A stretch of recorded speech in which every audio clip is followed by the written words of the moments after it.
Welcome, ladies and gentlemen, boys and girls, lovers from all over the world, to the Friday Podcast with your host, Chris Chaos. And this, my friends, is episode 110. Definitely a special episode. Last week, we hit 150 subscribers. You know what I mean? And I just feel so much love, and I just want to spread love back, and I feel like it's a reciprocation of love. Back and forth. Love, love, love, love, love. And I appreciate it. Got a shout out to the Odd Pod. We've been hitting them episodes strong. We've been trying to drop at least 2 a week. Sometimes more. You know, as fast as I can edit them while going to work and shit. But them hoes go hard. I'm going to put a picture of the latest one right here. Please go subscribe to the iPod. Please. I promise. If you're subscribed to this channel, you'll want to see me talking to that channel because I'm talking to people. And we talk about interesting stuff. It's my new favorite podcast. But yeah, man, I hope y'all had a wonderful week. Semana. Because I don't like saying week. What's another word for week? Because week also sounds like week. A good 5 days of working. Or, I mean, everybody has different kind of jobs. Some people get off early. I mean, some people work during the weekends. So if you're working right now, shout out to you for being a fucking gangster. I used to work that shit too, man. Now I don't work on weekends, but give and take because the money's not as great. But living in the moment, appreciating life as much as I can. These past couple of days have been amazing. I mean, every day is amazing. You know what I mean, to be honest. But I was able to appreciate in the moments, in a lot of moments today, in the past few days. The weekends are usually easy. At work, living in the moment sometimes is hard. But I practiced today, and I think I did pretty good. Thank God.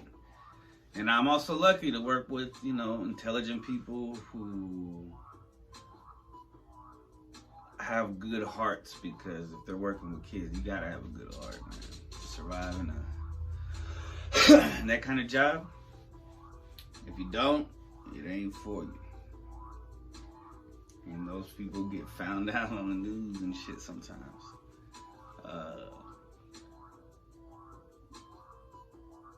If you want to test, like, I don't think it's a good test, but, you know, any kind of stress or anxiety can get to somebody. But kids, they don't know limits yet. And they don't realize that in abundance, it can overpower you. You know, it's not easy. That's why I like being a TA, just an assistant. So I watched, what's that movie called? Inside Out. And I fucking cried. And people, my roommates were here, and I didn't want them to hear me crying, but I was like almost like a baby. Not really, but it was, you know, it's a very good movie. I'm gonna have to cover that one in a week or two. The one today is one I actually haven't seen, but I'm gonna talk about the history of it. The Badass Woman is somebody you may have heard of. What else we got? Angel Number, finishing off this series, because next week next week. We got a new spirit animal that I actually saw in my house in the morning one day. And it was pretty freaky. Yep. So let's get started with some random questions. Let's see what's going on. Do you think actors and athletes are overpaid? Man, I've had this discussion so many times before. I do believe they are overpaid. I think teachers and cops and firefighters and veterans are highly underpaid.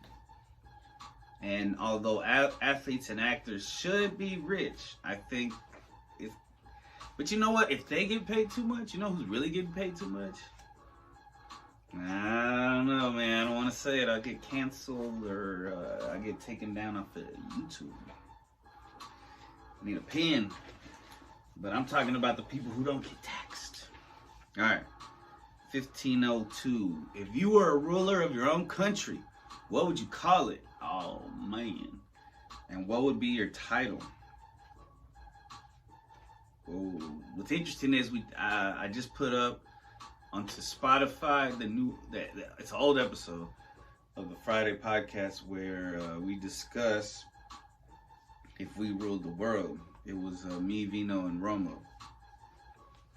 I know Vino's not gonna hear this, but I hear his voice. He's like, and I. So it should have been Vino, Romo, and I. But we talked about if we ruled the world. I don't know what number it was. I'll put that up right here too. If I was the ruler of my own country and I could name it, I was thinking like Chris America. No, New America.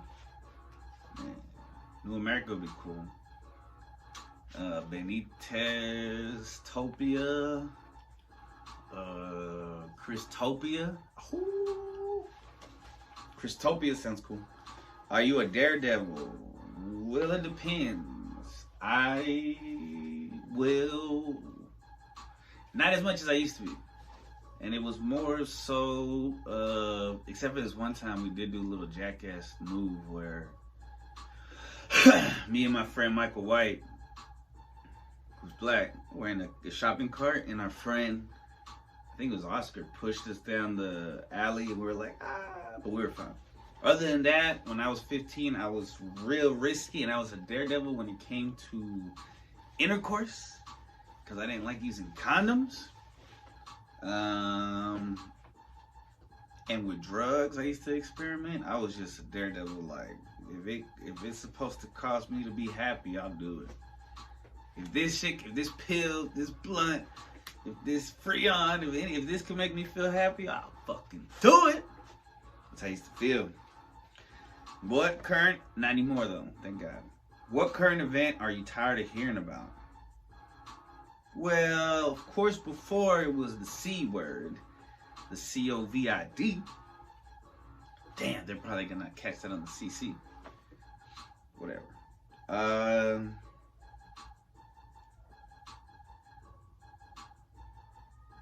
Yeah, I guess it's that, because I mean it was like a full and a lot of people were misled during that time period.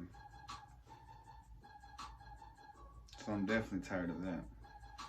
Have you ever felt like something was missing in your life? If so, do you know what it was? Yeah. Sometimes I feel like I could use a good woman by my side, or, you know. But I don't know exactly what it is. But as you can see from my fucking room, I'm obviously not ready to. Oh, man. This got sad. Do you think you could beat a lie detector test? Yes, I do. With practice. It will take practice and meditation and breathing. And I probably still won't. It'll probably take me 10 years just to figure out how to do it. Have you ever received a harsher punishment than you deserved for something you did?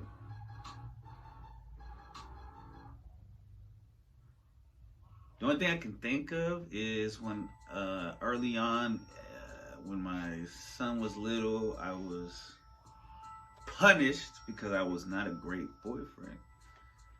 Which we were both young and dumb, me and his mom. So there's no shade to her. You know, I got all the love for her and her husband, and it all worked out. But when we were younger, and my son was a baby, there was a period of time where I was punished for being an asshole, for being a player, by not being able to see my son as much as I wanted. I didn't feel like that was fair, but we don't decide our punishments. The universe does. Or your baby mama does. What song on your playlist gets played the most? Man, what's my favorite? For a while, my Spotify told me it was, because this year I played Runaway. by Kanye and Pusha T. Run away from me, baby. Have you ever ridden on a train or a subway, and what did you like about it? Yeah, it was cool seeing other parts of the city that I don't normally see, going on the dart rail. When my son was younger, we used to go like to the zoo and stuff. It's pretty fun. Do you create a, thank goodness we don't have to ride the subway. Because I heard, like, from what I hear, the New York subway is wild. Did you create a checklist for your ideal spouse? If so, what were two things you want to know? A checklist? No, man. But if I had to, okay, a woman who believes in God,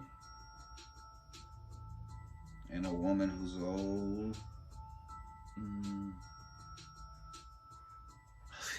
Let me just finish my thought, because I was just like open-minded, as in willing to learn new shit and not close-minded.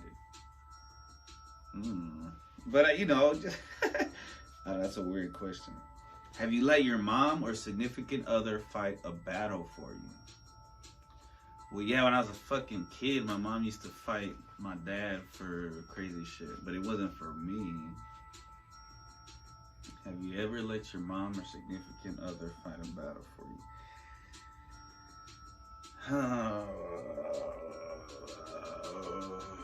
So because of this, sometimes, because of what I talked about earlier, now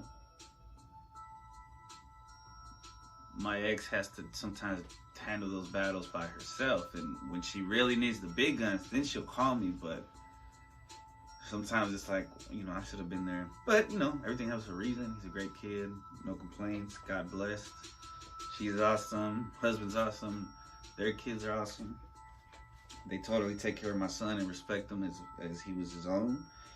Have some battles? I don't know, man. I feel like my mom, I don't remember any female or my mom battling any battle for me that I can think of. I mean, yeah, she had to go to work. That's a battle. Going to work for survival, that's a battle, man. Every day for the next fucking rest of your life because you have a kid. Has one of your biggest fears ever came true? Biggest fear? What's one of my biggest fucking fears? Yeah, I used to be afraid of getting robbed. Burglars. And then one day I did get robbed recently. And life didn't end. Luckily I wasn't here.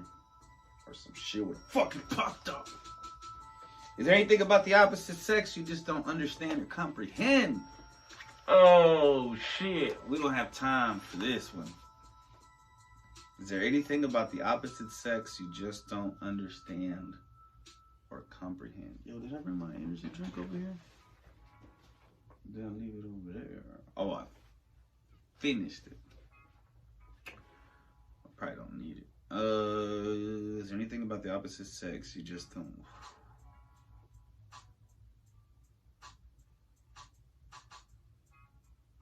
Yeah, like why? I mean, I understand, but I don't know, man. All of it, the brain. I mean, I know what I don't understand, because I feel like it changes, and for every woman is different. But you want to attract them. You want her to attract. You want to. That's a hard question, bro. I don't even know. Is there anything about the opposite sex you just don't? A lot of stuff, a lot of shit. But one day I'll learn it. Hopefully, I'll have a wife to help me learn it. What is one old thing in your life, or girlfriend or whatever? What is one old thing in your life that you've had since your youth you just can't throw away? All right. Well, most of these toys were my son's. So all those plush toys were my son's. All right, this turtle book. I mean, I'll never throw this shit away. I don't know how I got back a hold of it, but I mean, when I was a kid, I was like,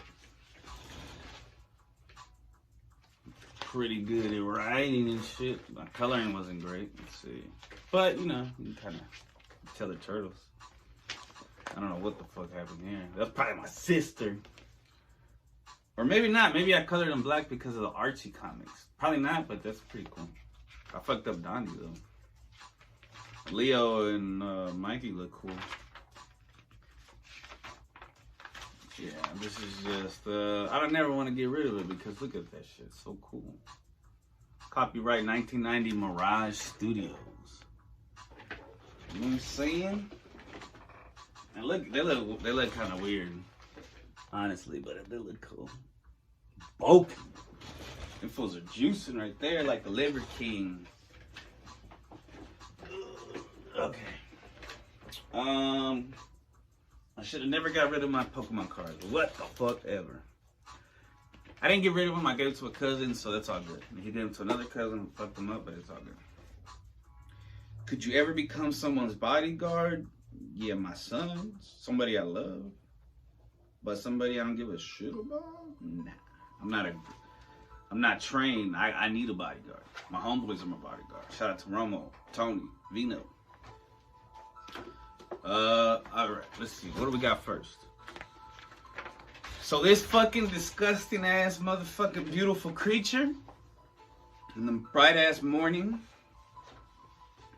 wiggled under the door. I saw a shadow. I was like, what the fuck is that? And I was like, oh shit. And I thought it was a millipede. Turns out it's a centipede. And I put a picture of the difference. It was gross, and I killed it, but of course I had to look it up. And this is the first thing that popped up, and it was what's interesting is I was doing my hair.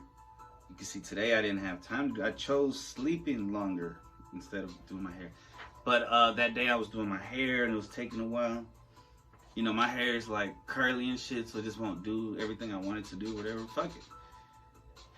So centipede.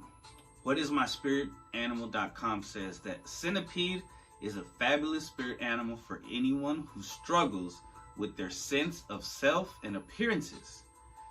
The centipede spirit is not pretty, but there is always an inner beauty.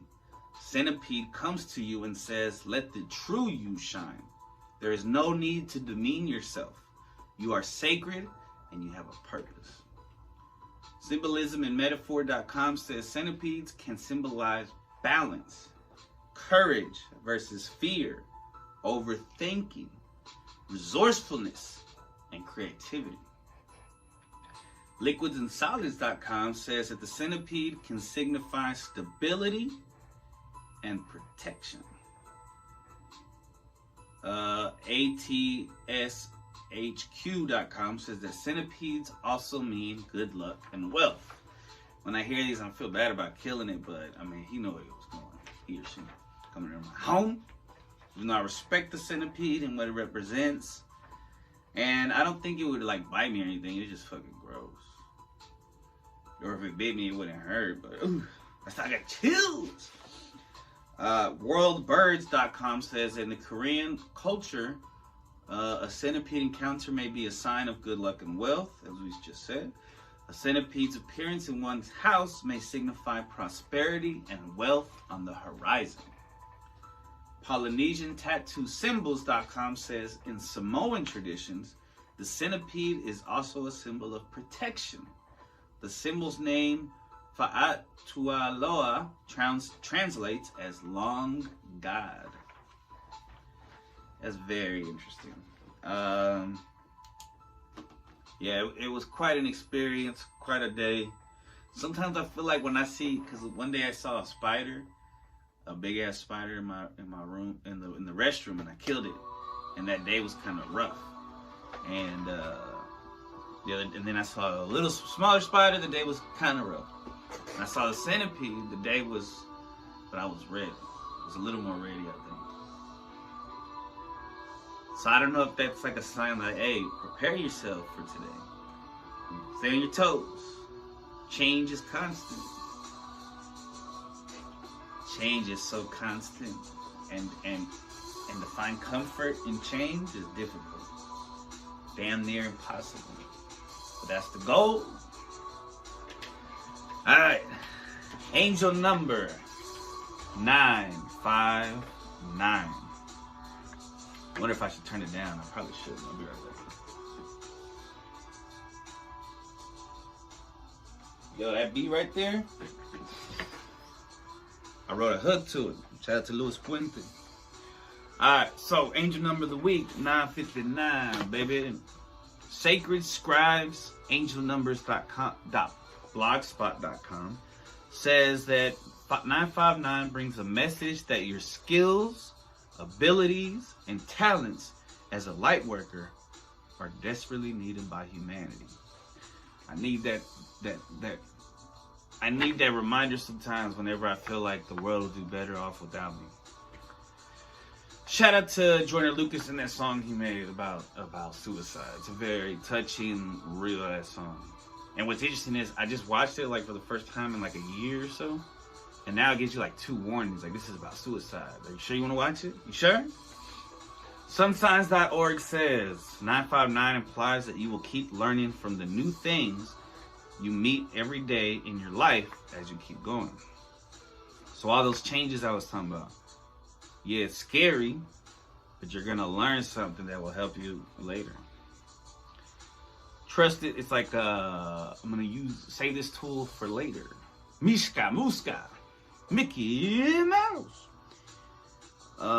Says 959 represents learning and valuing your lessons and using them to be better at life. The Secret of the Tarot.com says that 959 is a powerful message in your life. It is a message of blessings, hope, prosperity, and abundance. It's a theme. Sometimes it seems like the angel number and the spirit animal have themes and they're related, which is coincidence? Or what's the other word for coincidence when it's actually supposed to happen? Synchronicity. Angelnumber.org says 959 means that your angels are reminding you to use your imagination because it will help you have more excitement, more happiness, more joy. YourHigherJourney.com says that 959 brings a message that will inspire growth and development. It calls on you to be bold as different phases of your life come to an end and new ones begin. Very similar to what's going on in my life. All right. We're going to take a break and then we're going to switch the studio around and we're going to do anxiety news, then movie history, and then badass woman in her street. Maybe a freestyle flow. Who knows? We'll be back, bros. Anxiety news about anxiety with your host, Christopher Chaos. This week, we are discussing a new study. Holy shit. I don't know what. Oh, it's from NBC.com. Okay. Meditation, and this is according to this new study, is as effective as. Sorry. Did I say it right? Meditation is as effective as medication for anxiety, a study finds. Let me fix the camera a bit because it's kind of crooked. Book it. All right. Practicing mindfulness meditation was shown to be as helpful for anxiety as taking a daily pill. I thought I was going to say chill pill. New research shows. Take this with a grain of salt, of course, which I don't know what the fuck that means. First study ever to directly compare medication to meditation for anxiety finds the 2 methods work equally well at reducing symptoms. The finding, published Wednesday, I don't know the date, I'm just reading this directly, I'll put it up here. In the journal JAMA Psychiatry, suggests that people struggling with anxiety could be helped either by a daily pill, which many of us take, which also could come with side effects, or a daily practice of mindfulness, which requires a substantial time commitment. It's not easy. For both treatments, we had people who said this really worked. said study author Dr. Elizabeth Hodge, director of the Anxiety Disorders Research Program and associate professor of psychiatry at Georgetown University Medical Center in Washington, D.C. About 6.8 million adults in the U.S. have generalized anxiety disorder, but less than half receive treatment, according to the Anxiety and Depression Association of America. The 2-month study included 276 patients diagnosed with generalized anxiety disorder. Half were given a common antidepressant, escitalopram, brand name Lexapro. Oh, I take that shit. I don't know, but I call it escitalopram. It's a little different. And the other half participated in a mindfulness-based stress reduction program. So I try to do both and be super chill. Both groups reported moderate improvements, a 20% reduction in symptoms at the end of the study, regardless of their treatment. That kind of benefit is consistent with other studies of medications to treat anxiety, said Craig Salchuk, a psychologist at the Mayo Clinic in Rochester, Minnesota, who was not involved with the new research. The study shows he was not involved with it, but he's having a fucking opinion. The study shows that there are alternative options that don't involve medicine to help treat anxiety that are just as effective, said Lindsay McKernan, another motherfucker that wasn't there and not involved with the study. She's a professor of psychiatry, behavioral sciences at Vanderbilt National. Side effects were common among those who received the antidepressant. Nearly 80% of the participants experienced at least one side effect, such as trouble sleeping, nausea, headaches, decreased libido, and increased anxiety. Whoa, the opposite effect of what we're supposed to do. Most were considered mild. Just one side effect, increased anxiety, was reported in the mindfulness group by about 15% of the participants. The mindfulness program, however, was time-consuming. Participants were required to attend twice weekly, 2.5-hour group classes for 8 weeks, plus 1 full day at a meditation retreat. In addition, they were told to practice meditating for 45 minutes each day for the entire study period. Hodge noted that at a 6-month follow-up, 58% of people in the Lexapro group were still taking the drug, while just 28% in the meditation group were still practicing mindfulness at least 4 days a week. It's unclear why so many meditation participants appeared to drop off, she said. It could be that they were no longer experiencing symptoms or that the time constraints were simply too great. It might be easy to remember to take a medication once a day than fit in a 45-minute meditation, Salchuk said. The time commitment to mindfulness throughout the study, however, was important for people to learn the proper techniques. Hodge said, mindfulness involves focusing on one single thing, usually breathing, or the sounds going on around you, and clearing the mind of other thoughts. That's difficult to do for more than a few seconds before the mind wanders and reverts to thinking about other things. To-do lists, what ifs, concerns about the future. Mindfulness teaches the brain not to get so overwhelmed by these intrusive thoughts. The thinking behind mindfulness, Hodge said, is that it can make the thoughts that fuel anxiety less powerful. She gave an example of a person worried about failing an exam. Before treatment, that thought makes them sweaty and nervous, and they can't think about anything else.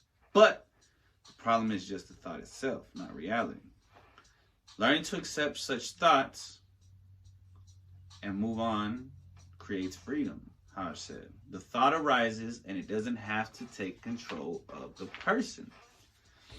It's like helping you build a system where you can learn how to respond to stress instead of react to it, McKernan said. Very fucking interesting. I enjoyed that very much.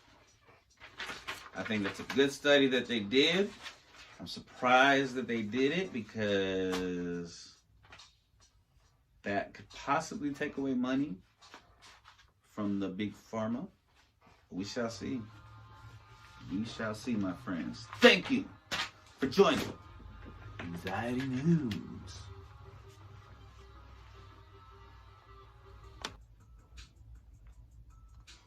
Welcome to the movie. Hope you got your popcorn. Hope it's warm. Hope it's got butter. Got some Nutter Butters. Got some icy Slurpee. What it do? Alright, what the fuck ever. So, originally, this week, I was going to do, because I was so touched and inspired and awed by the Super Mario Bros. Trailer, I was going to do Super Mario Bros. The movie from the 90s. Now, despite one of my fans saying stop fucking with Wikipedia, well, they're probably not a fan, they just commented on the video I did. But it was for a badass woman of history. I mean, I wasn't wrong, it's just in Spain they call her Isabel, and everywhere else we call her Isabella. Sorry, guys. But most of the time, Wikipedia is not too bad, but whatever. So then I found out about the actual first Super Mario Bros. Movie. Crazy. It was called it was only aired in Japan, Japanese language, but translated to English, it's called Super Mario Bros. The Great Mission to Rescue Princess Peach. So it was released on July 20th, 1986.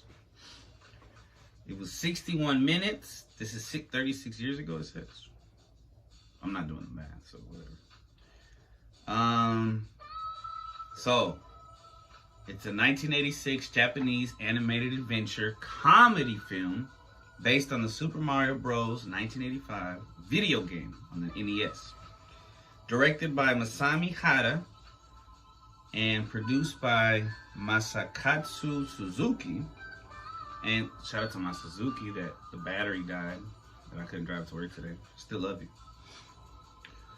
And Tsunemasa Hatano. The plot centers on Mario and Luigi, who go on a quest to save Princess Peach from King Koopa. It is one of the two first films based on a video game, along with Running Boy, Star Soldier's Secret, which was released on the same fucking day, which was pretty tight. Now I tried to go to that Running Boy, Star Soldier's Secret, but it's all, the page is all in Japanese, and I was like, all right, whatever. I'm not gonna do any more research on that. It is the earliest isekai anime to involve a virtual video game world. So the plot: Mario is playing the game on his Famicom, which I need to look at. I'll put a picture of the Famicom. Late at night, when he witnesses a girl on the television television, crying for help from enemies attacking her. She escapes by jumping out of the TV and introduces herself as Princess Peach. I kind of want to show the movie posters.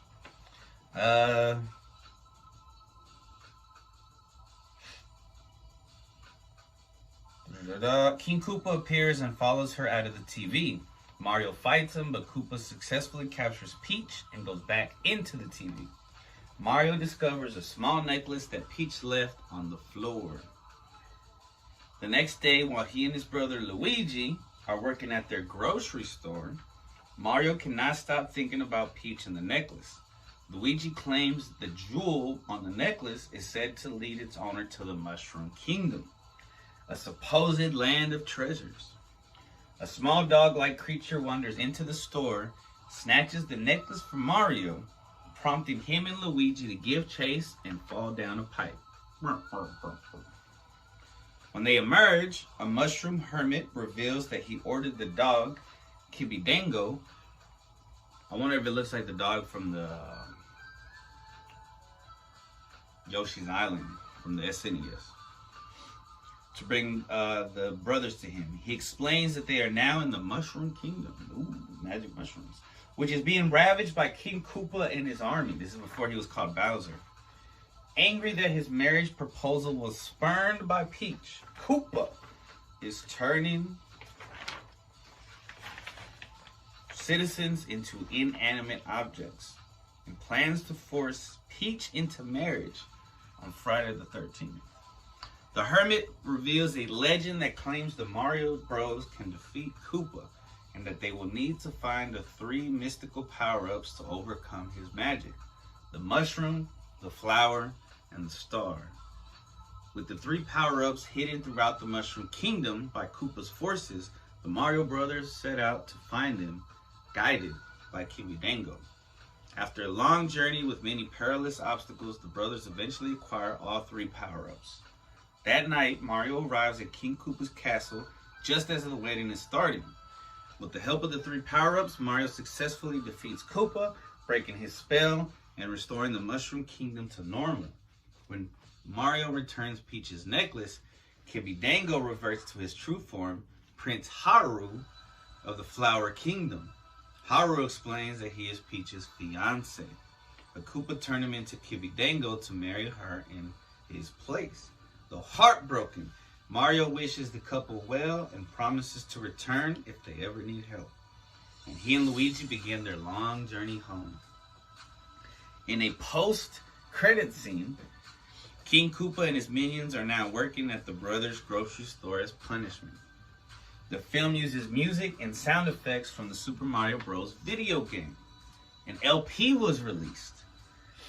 The original 1986 VH release, and then, because there's a picture. And then the 2022 Kaneko video restoration, which that's this year. Probably inspired by the Mario movie that came out. It's coming out. In '86, Mario was already popular in Japan, so Grouper Productions collaborated with Nintendo to produce an anime film. To advertise the film, they released Mario phone cards, watches, rice containers, ramen noodles, a manga, an art book, 3 riddle books, a picture book, and an original soundtrack released on vinyl and cassette. That's the little gears on the cassette.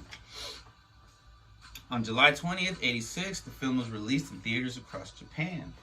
VAP Video later released the film on retail VHS and Betamax in Japan, with no releases internationally or on DVD or Blu-ray. Right.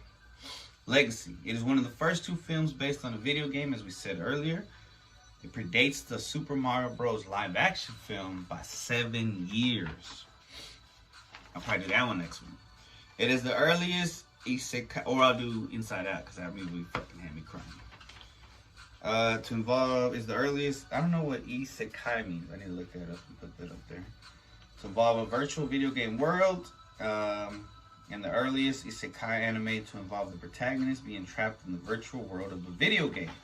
Because it involves Mario playing a video game that comes to life, it is an ancestor of the trapped in a video game subgenre of isekai anime.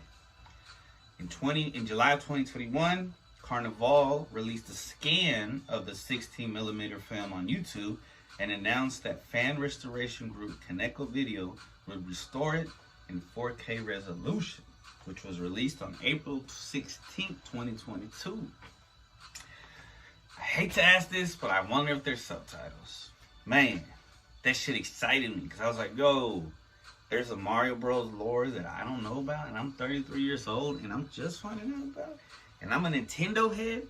You know, I had the NES, SNES, N64, Game Boy, Game Boy Color, Game Boy SP, Game Boy SP Lite, DS. My son had the 3DS. We had the Wii, Wii U.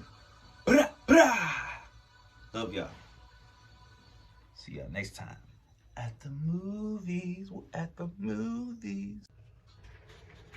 You're having a bitch up in here. Man, what it is, what it do. Your boy coming through. Chopping up the block like the what? DJ Screw. R.I.P. Keep it G. CXB. Yeah, that's me. My initials. Initially.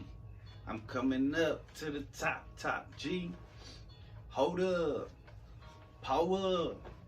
I'm about to spark up and slow up. Don't throw up. Man, hold up.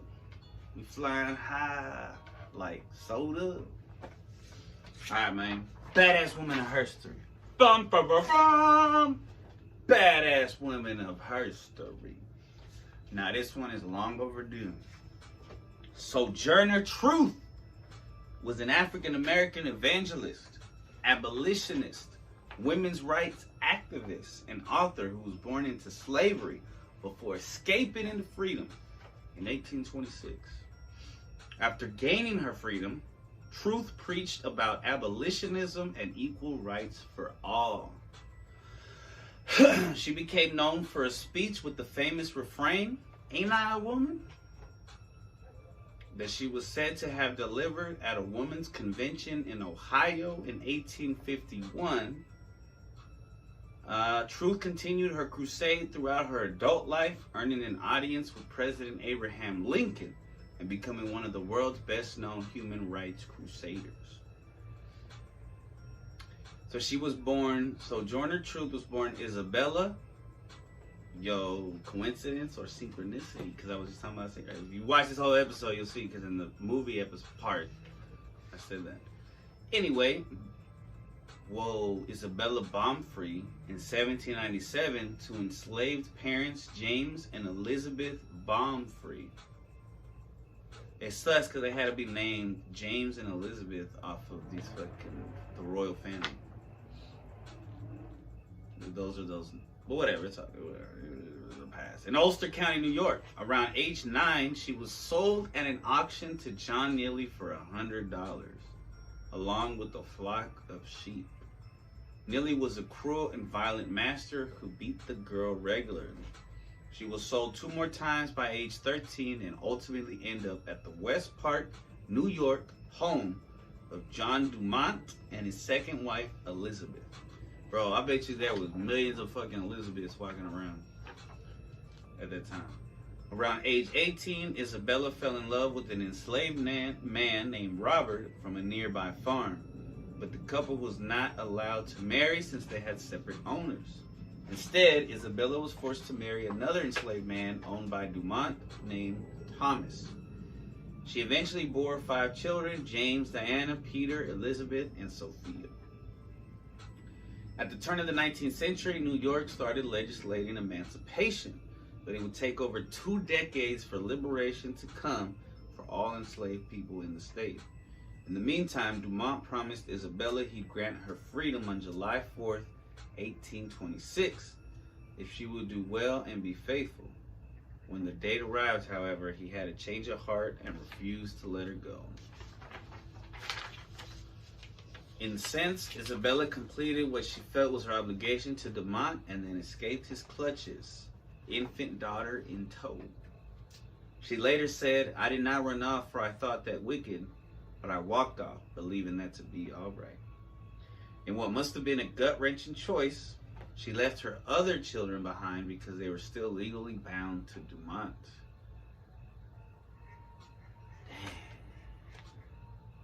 Isabella made her way to New Paltz, New York, where she and her daughter were taken in as free people by Isaac and Maria Van Wagenen. When Dumont came to reclaim his property, the Van Wagenens offered to buy Isabella's services of him for $20 until the New York anti-slavery law emancipating all enslaved people took effect in 1827. Dumont agreed. After the New York anti-slavery law was passed, Dumont illegally sold Isabella's 5-year-old son, Peter. With the help of the Van Wagens, she filed a lawsuit to get him back. Months later, Isabella won her case and regained custody of her son. She was the first black woman to sue a white man in the United States court and prevail. The Van Wagenens had a profound impact on Isabella's spirituality, and she became a fervent Christian. See, I think sometimes if you're around bad Christians, they'll definitely put you... If you're around bad people of a certain religion, they'll put you off of the religion. But if you're around good people of that religion... But really, the thing is, there's good and bad people in all religions. And atheists and whatnot. In 1829, she moved to New York City with Peter to work as a housekeeper for evangelist preacher Elijah Pearson. She left Pearson 3 years later to work for another preacher, Robert Matthews. When Elijah Pearson died, Isabella and Matthews were accused of poisoning him and of theft, but were eventually acquitted. Living among people of faith only emboldened Isabella's devoutness to Christianity and her desire to preach and win converts. In 1843, with what she believed was her religious obligation to go forth and speak the truth, she changed her name to Sojourner Truth and embarked on a journey to preach the gospel and speak out against slavery and oppression. It's just like in the Bible how they would change her name, so she changed her name. It's pretty tough. In 1844, Truth joined a Massachusetts abolitionist organization called the Northampton Association of Education and Industry, where she met leading abolitionists such as Frederick Douglass and effectively launched her career as an equal rights activist. Among Sojourner's truth to the abolitionist movement was the speech she delivered at the Ohio Women's Rights Convention in 1851, where she spoke powerfully about equal rights for black women. 12 years later, Francis Gage, a white abolitionist and president of the convention, published an account of Truth's words in the National Anti-Slavery Standard. In her account, Gage wrote that Truth used the rhetorical question, "Ain't I a woman?" Maybe I shouldn't say it in an accent. I'm gonna fix the camera a little, move it down a bit. I don't think I'll get in trouble for using an accent, but who knows? Ain't I a woman?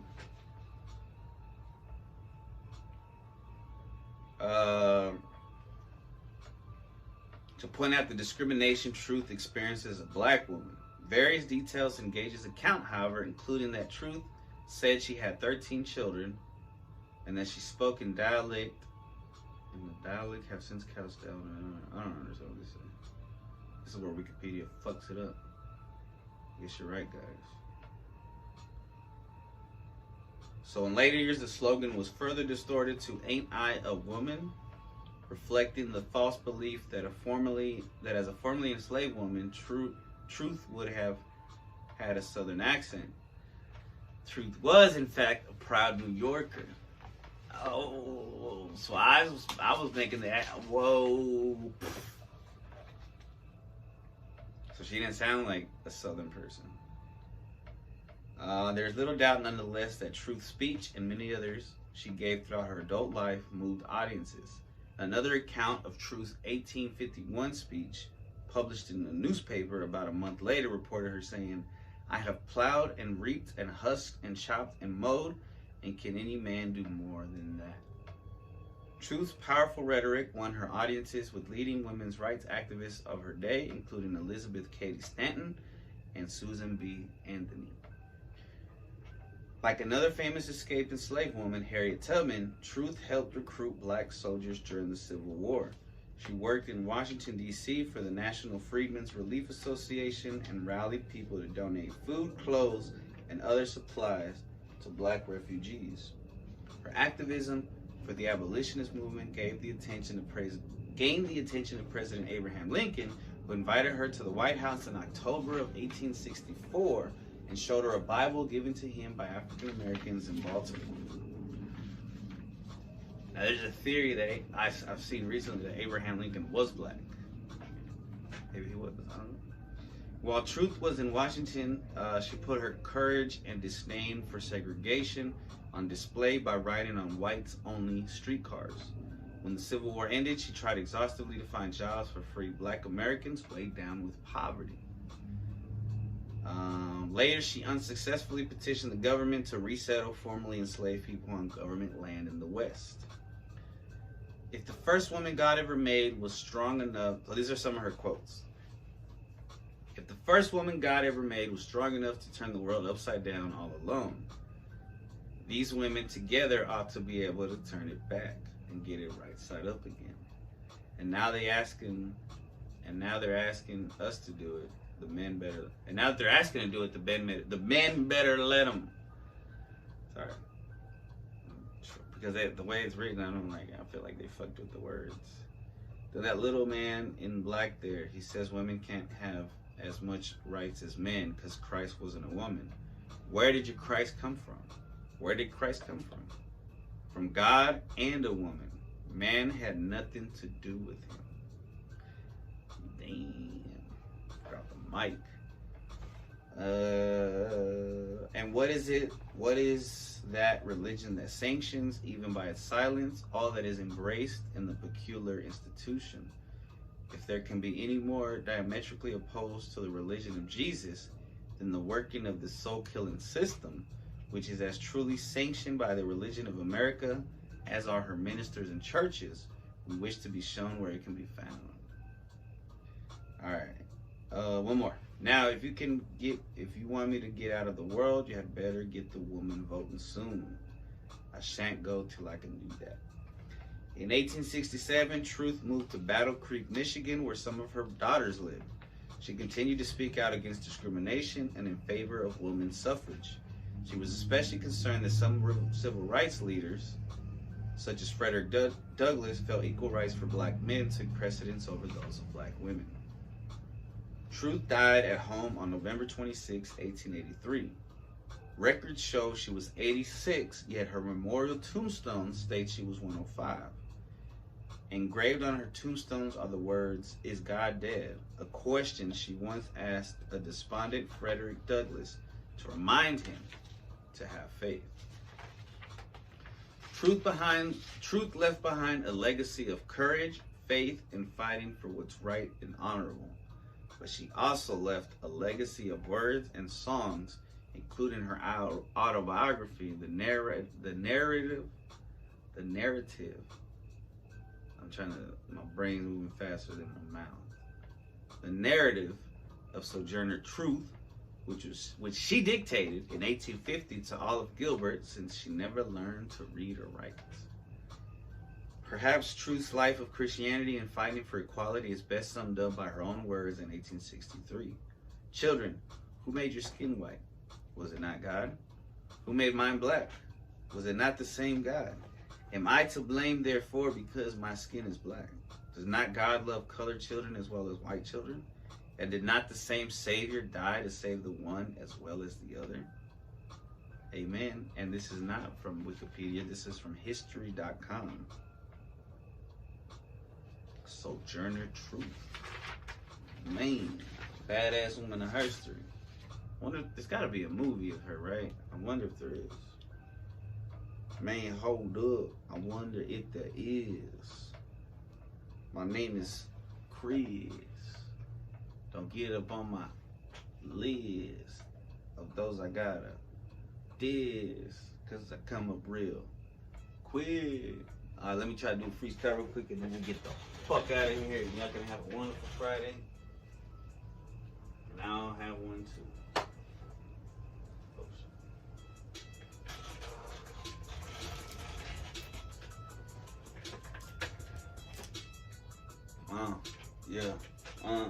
Yeah. All I'm looking for is love and peace. So I'm trying to stay off these motherfucking streets and stay on these motherfucking beats. Cause I come through with nothing but heats and hits. I never miss. Haters causing chaos, but they ain't Chris. They come through and they miss. Man, I live life pure bliss when I smoke on some purple trees and I chill in that summer breeze or that winter heat, because who knows what's happening to the world. My feet might be flipping, the poles are tripping. Homie, what's up, man? Why you dipping in that sauce? Pay the cost to be the boss. Rick Ross, not the real one. I'm talking freeway. I keep it real, homie, all fucking day. Been a G since the day I was born. And even in the womb I was a G. Born for the war. Coming through, try to settle the score. You haters hating with four.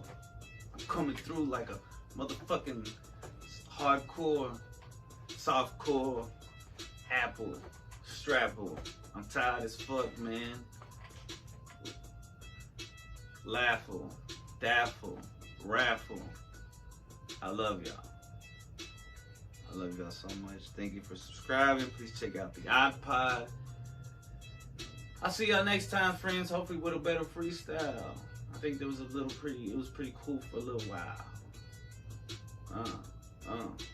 Don't get too wild. Try to stay calm in the chaos. Take a day off if you need to, but if you don't, make that money. Make that money. Make that money. Make that money.